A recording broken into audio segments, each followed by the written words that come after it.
Hey friends, Barkey Dog here, back with another movie review. I have another cop comedy for you, but this one is a bit different. This time we're talking about Double Trouble from 1992. Not to be confused with this movie from 1984, or this movie from 2012, or this movie from 2013, or this movie from 2016, or this movie from 2022, or this Elvis movie from 1967, or this Douglas Fairbanks movie from 1915, or this documentary from 2025. Or this TV show from 1984, or this TV show from 2010, or this TV show from 2018. No, this is the one from 1992 starring the Barbarian Brothers, David and Peter Paul. Our story goes like this. There are two brothers, David and Peter. One is a cop. The other, you guessed it, is a crook. But he's not a gun-crazy crook. No, he's a burglar, and he uses high-end tech to make his score. Then he whimsically calls the police before he leaves the crime scene to report the robbery. So crime for him is kind of a lark, and he's pretty good at it. But his last caper leads to trouble. See, there's this guy, the big baddie, who's planning a big robbery of a diamond exchange. And one of the items Peter stole was this goofy-looking credit card thingy. This thingy is the MacGuffin of the piece, a special security pass that will open the diamond exchange vault. Now his brother, the cop, hey look, he's a Raiders fan. He's let his crooked brother go on at least one occasion, covering up for him. But finally, he corners his bro and tosses him in the hoosegow. In the meantime, his partner is killed when trying to get info on the big baddie from a source, the killer being a henchman for the big baddie. David naturally wants in on the case. And then the police chief teams him up with Peter. Peter being given a pass for providing evidence on Team Bad Guy, which he claims to have. So now the brothers are partners. Neither like it, but that's the way it is. They have a third cop with them, this guy, Whitney, who's kind of a goofball. As they proceed to investigate, the big baddie moves ahead with his plans and eliminates whoever gets in his way, even his own henchmen if they disappoint him. Will the bad guys get the diamonds?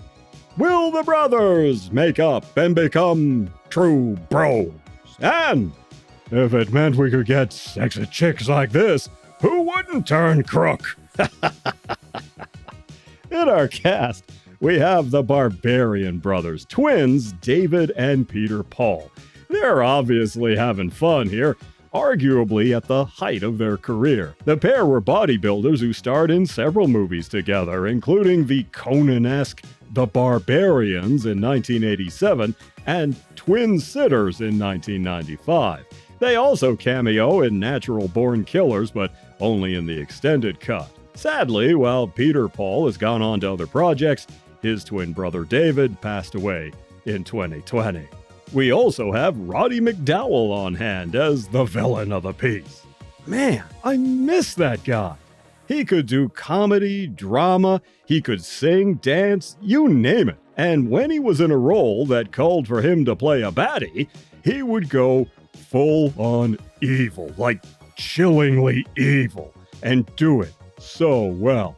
Now, this is an action comedy for the most part with some drama sprinkled in, but McDowall is in pure evil mode. He certainly elevated the proceedings whenever he was on the screen. We also have Steve Kanaly as a guy in on the crime. He runs a construction firm. His biggest role was as Ray Krebs on Dallas. We have two sci-fi alum. First, Billy Mumy from Lost in Space as one of McDowall's henchmen, and he's playing against type as a bad guy, enjoying the act of murking people. And James Doohan, Scotty from Star Trek. in what was a rare turn for him outside of the Star Trek franchise at that time. He's only in 2 scenes, though, unfortunately. In a funny twist, his character is named Chief O'Brien. If you know, you know. Same for Troy Donahue, former leading man in classic fare such as A Summer Place. He doesn't get very much to do here at all, but he's in it. And David Carradine fares even worse. He's here in what amounts to a cameo in just 1 scene. And in the Judge Reinhold type of role, Detective Rosewood from Beverly Hills Cop, we have Colin Burnson. Yep, he's the brother of the more famous Corbin Burnson from LA Law. He's really channeling Rosewood in this role, he really is. Director John Paragon got his start with the improv comedy group The Groundlings. He was both an actor and a director, and a writer too.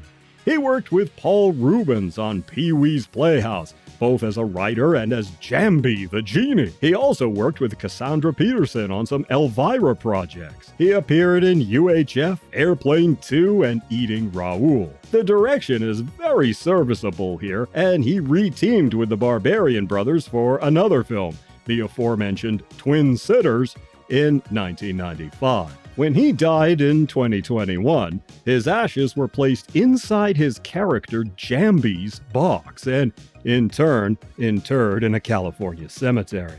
So, how about it? Is this thing any good? Well, yeah. For what Double Trouble was, it was pretty entertaining. It's not a high-end Oscar-worthy film, but it was just fun. McDowall is great as the evil bad guy. The Barbarian Brothers play off each other well and they're having fun. Judge Reinhold, Colin Burnson, was funny in what few scenes he gets. It was even interesting to see Billy Mumy play against type as the gun-happy henchman. As I've said before, Hollywood could certainly do far worse than go back and make these kind of simple, fun action comedies again. Double Trouble may not be perfect, it has a few goofs in it, and it's not an entirely believable premise, but it's fun, so none of that matters. Overall, I enjoyed it. So I'm giving Double Trouble 2.25 paws up. A fun cop comedy with the Barbarian twins and several familiar faces in support. Well worth checking out. You take care of yourselves, and I'll see you in the next one.